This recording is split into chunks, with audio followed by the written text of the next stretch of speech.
Salut à toutes et à tous, c'est Ilyes, on se retrouve aujourd'hui pour une nouvelle vidéo. Plusieurs coachs se sont distingués lors de l'UFC 268 de folie auquel on a eu droit le week-end dernier. Le temps passe vraiment vite. Justement avec Tarek on s'est demandé sur quels critères finalement se baser pour distinguer les meilleurs d'entre eux. Et puis qui sont ces meilleurs coachs à l'heure actuelle au niveau du MMA. Qui de mieux que Tarek, qui est lui-même entraîneur bruxellois et qui s'occupe de la carrière de combattants qui combattent pour diverses organisations, notamment le Cage Warriors, le M1 en Russie ou alors le TKO au Canada. Tarek, comment tu vas? Salut Elias, ça va bien? Ça va très bien et toi? Ça va, merci. Alors je parlais de l'UFC 268 dans l'introduction, c'est vrai que il y a une personnalité en particulier qui s'est distinguée. On va pas parler des combattants, mais on va se concentrer, comme je l'ai dit, sur les entraîneurs. Il s'agit bien évidemment de Trevor Wittman, dont les 3 combattants engagés à l'UFC 268 se sont imposés. Kamaru Usman, Rose Namajunas, Justin Gaethje. Personnellement, je n'avais jamais vu autant de hype autour d'un entraîneur. Est-ce que c'est mérité? C'est mérité et c'est plus que justifié. C'est mérité parce que ça fait un moment que je suis Trevor. Il a une grande connaissance dans son domaine, qui est la boxe anglaise. C'est mérité, c'est justifié. Il a sa place parmi l'élite aujourd'hui et il le mérite, surtout de par ses connaissances et de par sa personne. Trevor Wittman, c'est finalement la star de cette UFC 268, mais il y a un autre entraîneur qui était lui aussi engagé lors de cette UFC 268 et qui lui aussi a fait énormément parler de lui. Il s'agit de Fernand Lopez, un Français. Les voisins, encore une fois, c'est moins loin que les États-Unis. Nassourdine Imavov, qui est son combattant, s'est lui aussi imposé sur KO technique au second round face à Edmen Shabazian, qui est un numéro 11, si je me souviens bien, de la catégorie des poids moyens.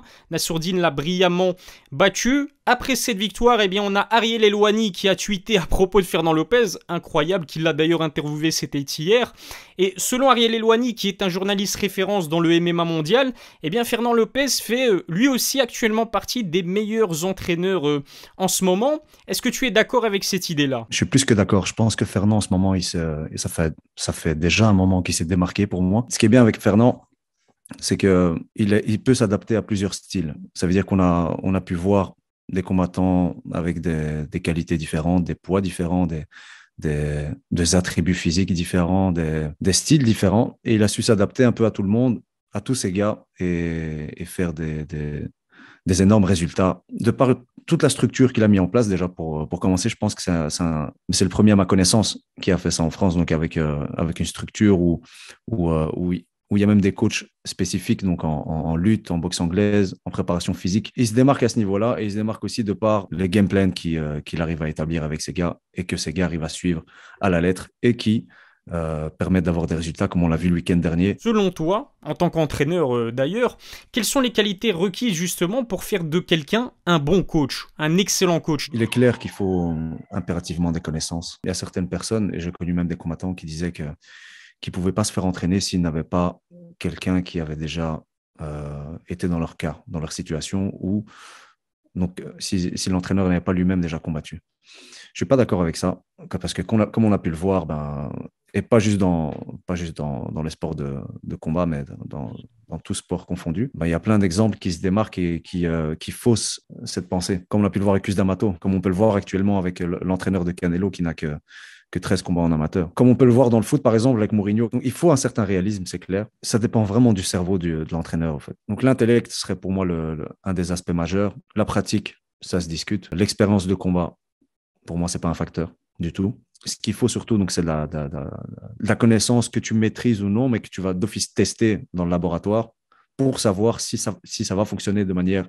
réaliste pour pouvoir l'appliquer en combat. Mais il y a 2 aspects qui sont pour moi les plus importants. Le premier critère que devrait avoir un entraîneur, c'est la patience. Et le deuxième? L'abnégation. À partir du moment où tu es un entraîneur, on sait que tu dois donner de ta personne, tu dois donner de ton temps et de manière patiente. Et à partir du moment où tu donnes beaucoup, on peut dire que tu es Généreux, la générosité. Exactement. John Kavanagh, qui est bien sûr l'entraîneur principal de Conor McGregor, eh bien certains considèrent qu'il brosse trop Conor dans le sens du poil justement. Il est peut-être pas assez objectif avec sa poule aux œufs d'or. Alors on le sait, un bon entraîneur se doit d'avoir de la pédagogie, mais il y a une autre qualité qu'il doit avoir, c'est l'objectivité. Il faut quand même qu'un entraîneur puisse rester un maximum objectif avec son combattant. T'es d'accord avec ça? Est-ce qu'il est vraiment là juste pour aujourd'hui, voilà, ben, Conor lui permet d'être à l'abri financièrement, ben, donc il le laisse décider de faire ce qu'il veut, de combattre qui il veut, de s'entraîner quand il veut. Je ne sais pas. C'est clair que je ne vais jamais parler des intentions de quelqu'un vu qu'on rentre dans ce qui est invisible pour nous, quoi. Ça reste un bon entraîneur. J'ai appris beaucoup de choses avec lui, notamment comment coacher dans le coin. Il a une façon de faire dans le coin qui est assez unique. Il va te laisser le temps d'abord de récupérer. Et ça, on le voit par exemple avec d'autres entraîneurs, hein, que ce soit même Whitman ce week-end. Il arrive directement en train de parler. Ce que j'aime bien chez Whitman, c'est qu'à ce moment-là, il vient peut-être avec du pep talk, peut-être, tu vois, en motivant son gars directement. Il y en a d'autres qui donnent, par exemple, et ça, moi, je ne suis pas pour du tout. C'est pour ça que je suis maintenant cette méthode à lui, qui viennent directement avec des instructions. Le gars, il vient de faire la guerre pendant 5 minutes. Son esprit, il faut d'abord qu'il se recentre. Quand tu arrives dans ton coin direct après, il faut du calme si tu veux que la personne t'écoute. Donc, non seulement il va offrir du calme en laissant le gars récupérer, tout va bien, relax. On a pu le voir dans plusieurs combats de McGregor, comme la revanche contre Diaz, ou même le premier contre Diaz. C'est juste McGregor qui n'était pas trop là, qui était plus affecté par le public, comme il disait, où il est vraiment relax, il est à l'aise, il le laisse respirer. Il lui dit une ou deux phrases pour l'encourager ou dire ce qui s'est passé, enfin, l'encourager par rapport au round précédent. Et il donne deux instructions.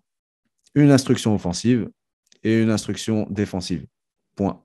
Et surtout, quand tu entraînes un gars comme McGregor, ben, si tu n'as pas une grosse personnalité, ça va être très dur de le gérer. Je pense qu'il y a certains combats qu'il n'aurait pas dû faire à un certain moment donné. Je pense surtout le combat contre Khabib. Revenir avec 2 ans d'absence comme ça, c'était pour se faire détruire. Le combat contre Floyd, ça se discute, parce que c'est vrai que d'un point de vue financier, ben, qui aurait refusé. Mais il aurait peut-être dû arrêter à ce moment-là. J'espère que ce n'est pas devenu un yes man qui continue à croire en lui, même s'il n'y croit plus trop à l'intérieur. J'espère pas en tout cas, parce que ça peut être dangereux pour le combattant et automatiquement c'est dangereux pour ta carrière à toi-même pour ta carrière et pour ton éthique en tant qu'entraîneur. Tarek, on a parlé de John Kavanagh pour illustrer l'une des qualités requises pour être un bon coach de MMA. J'ai envie de te parler d'un autre entraîneur, toujours dans le même objectif, c'est-à-dire montrer aux personnes qui vont regarder cette vidéo eh bien, les qualités qu'il te faut, les compétences qu'il te faut pour être un bon entraîneur de MMA. Ce coach, c'est Winkle John, qui s'occupe de Jon Jones depuis maintenant plusieurs années.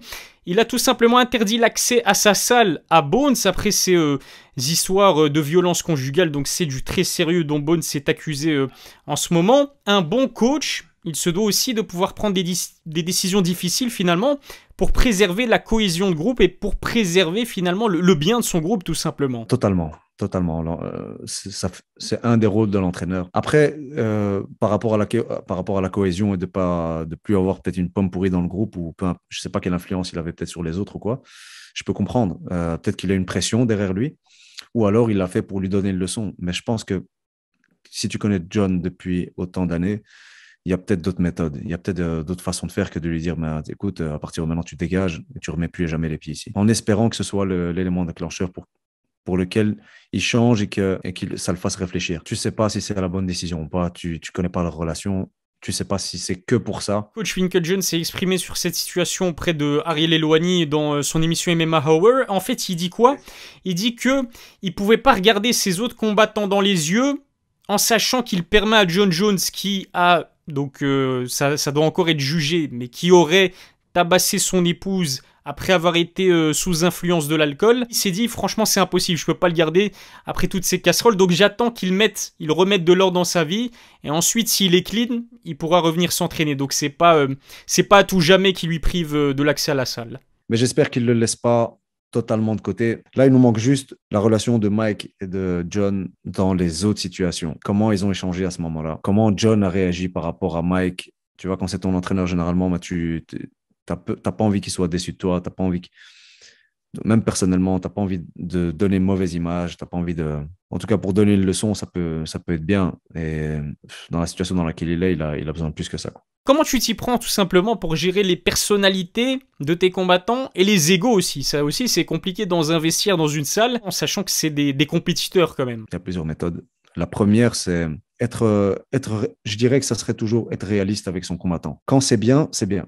Quand c'est pas bon, c'est pas bon. C'est aussi clair que ça. C'est peut-être ce qui manquait autour de Conor, en fait. Il avait une hype tellement grande que je pense qu'à un moment donné, il a commencé à y croire lui-même. Je dis pas qu'il faut pas croire en soi-même. Il faut être conscient de ses capacités et être confiant en ses capacités que pour qu'elles puissent ressortir lors d'un combat. Mais ce que je veux dire, c'est que, et ce que je dis à chaque fois à mes gars à la salle, je leur dis à chaque fois que je crois pas en eux. La seule chose qui va les rendre meilleurs en tant que combattants, c'est la pratique du jiu-jitsu, la pratique de la lutte, la pratique du striking et le fait de mélanger tout ça. Sans ça, c'est juste des mecs normaux. Si on prend par exemple, et ça c'était l'analogie qu'avait fait Firas justement, que je suis beaucoup ici, si tu prends un mec de la famille Gracie et qui ne pratique jamais de jiu-jitsu, il sera jamais bon au jiu-jitsu.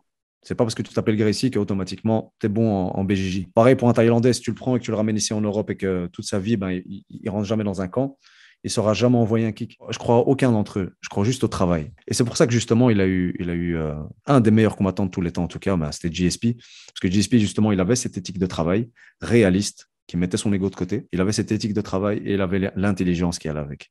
Et quant à ces deux choses réunies, plus les attributs physiques qu'il avait, c'est d'office parmi les meilleurs. On va dire c'est ma philosophie et c'est ma façon de faire avec eux. Et c'est une bonne méthode que pour garder à chaque fois les pieds sur terre. Mais c'est aussi un bon moyen pour qu'ils ne ressentent pas trop de pression, pour retirer la pression qu'ils ont sur eux. Parce qu'à partir du moment où tu crois tellement en toi, et autour de toi, les gens croient tellement en toi que tu te mets une couronne sur la tête, à un moment donné, tu peux arriver à certains doutes. Est-ce que je suis vraiment si bon que ça? Ne croyez jamais à votre propre hype parce qu'il y aura toujours quelqu'un pour vous ramener les pieds sur terre. Et si ce n'est pas votre entraîneur, ça sera quelqu'un, et je ne l'espère pas, en face de vous dans une cage ou même dans la vie de tous les jours. C'est l'heure eh bien, de me donner ton top 5, j'ai envie de dire, de tes entraîneurs préférés actuellement. Quels sont les 5 entraîneurs qui te font rêver, qui t'inspirent, qui te motivent et que tu considères actuellement comme étant les meilleurs au niveau du MMA? Les sports de combat, c'est un grand puzzle et chaque coach, il a une pièce du puzzle. Il n'y a pas de bon et mauvais entraîneur. Il n'y a pas d'ordre précis. Pour moi, ils se valent tous. Ils ont chacun justement leur différence. Donc en premier, évidemment, il y a Fernand Lopez. Il se démarque dans notre région. Au niveau du management qui est autour, il est très carré, il fait vraiment ça proprement. Il a vraiment ramené tout ce qui est coaching à un autre niveau ici en Europe. Évidemment, il y a Trevor Whitman. Trevor, ce qui fait sa différence vraiment, c'est la maîtrise. Non seulement la maîtrise des fondamentaux, ça c'est clair. Tout ce qui est placement par rapport à l'adversaire. Il arrive à faire en sorte que ces gars soient dans un certain angle par rapport à leur adversaire pour envoyer à certains coups à ce moment-là que pour gagner l'échange. Comme on a pu le voir donc ce week-end, Colby contre Ousmane et Justin contre Chandler, comme on a pu le voir aussi avec Rose plusieurs fois, c'est qu'il arrive toujours à faire en sorte d'établir des stratégies par rapport évidemment au style qui est en face. Il sait qu'un Justin ne va pas combattre comme une Rose, il sait que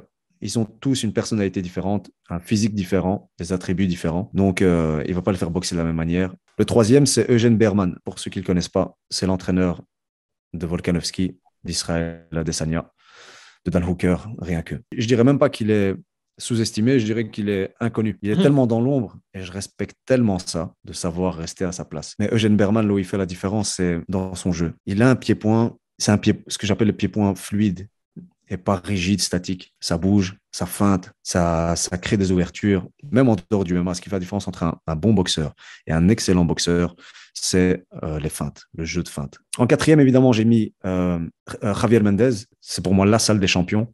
Ouais. Daniel Cormier, Ken Velasquez, Habib, pour la personne en commentaire, pour lui faire plaisir. J'étais obligé. Et Luke Rockhold aussi. exactement. Et plein qui sont encore en train d'arriver, comme Islam et tout. Il a su ramener ce qui manquait à ces gars-là, à ces gens du Caucase qui sont venus avec un bagage en lutte extrêmement lourd. Il a su ramener ce qu'il fallait avec la partie pied-point, un jeu basé sur le jab, un jeu basé sur des combinaisons très simples, mais basiques, et qui font la différence. Mais je dirais aussi Javier Mendez avec le père de Habib, justement, rahimahullah. Dernier, mais pas des moindres, à ton avis, Firas Zahabi. évidemment. Des gens vont peut-être dire qu'aujourd'hui, ben voilà, il n'a peut-être pas de combattants qui sont au top. Déjà, je ne suis pas d'accord. Il y a Arnold Allen qui cartonne. Il y a Kevin Lee qui a rejoint l'écurie et qui fait, même s'il perd, il gagne ou quoi, ben, il fait quand même des bons résultats. Il a eu non seulement le meilleur combattant, l'un des meilleurs combattants de tous les temps. À un moment donné, il avait GSP au top. Il en avait un qui le suivait, qui suivait ses pas. Et c'était Rory McDonald. Firas, excellent entraîneur. Il maîtrise le pied-point de par son bagage et il est ceinture noire de BJJ. Le mec partage énormément de ses connaissances sur les réseaux sociaux, sur YouTube. Quand il n'avait pas toutes les connaissances, ben, il était prêt à taper 6 heures de route pour aller à New York pour apprendre le BJJ chez John Danaher, qui est l'un des meilleurs, c'est un génie en BJJ. Ces gars-là, c'est la crème de la crème. Magnifique. En tout cas, je suis totalement d'accord avec ton top 5. Donnez-nous justement le vôtre de top 5 en commentaire. Qui sont pour vous les 5 meilleurs entraîneurs de MMA à l'heure actuelle? On a hâte vraiment de lire vos avis. Encore une fois, un grand merci Tarek pour tes réponses et pour ta connaissance. C'était très intéressant encore une fois d'échanger avec toi. Et je te souhaite non seulement une bonne soirée, et on se donne rendez-vous la prochaine fois pour une nouvelle vidéo.